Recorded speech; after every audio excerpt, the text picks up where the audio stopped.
Hello বন্ধুরা, শুভ দুপুর। তোমরা কি করছো?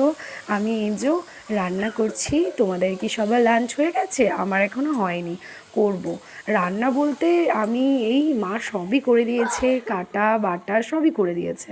ভালো লাগছে না, যেহেতু কিছু কাজবাজ করতেই দেয় না মা, তাই জন্য ভালো লাগছিল না। তাই মাকে বললাম যে দাও, তুমি তো এত কিছু করলে, আমি আজকে একটা পদ রান্না করি।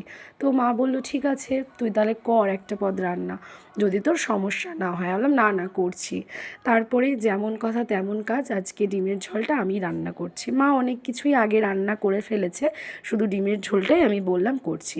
তারপরে দেখো আমার সোনা বাবা আমি গ্যাসে কোনো রান্না করলেই ভাবে কি ওর জন্য মনে হয় কিছু রান্না করছি, যেহেতু আমি কোনো সেরকম রান্না করি না, তাই জন্য। আর দেখো এদিকে দুষ্টুমি, ও আমাকে রান্না করতে দেবে না।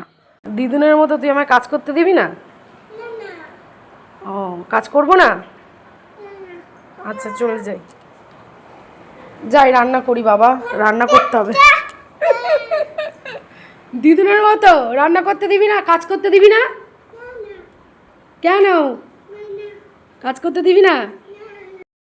দেখেছো বন্ধুরা, আমার মার মতো ও আমাকে কোনো কাজ করতে দেবে না, বারবার ঠেলে দিচ্ছে, বলছে যাও তুমি গিয়ে শুয়ে থাকো।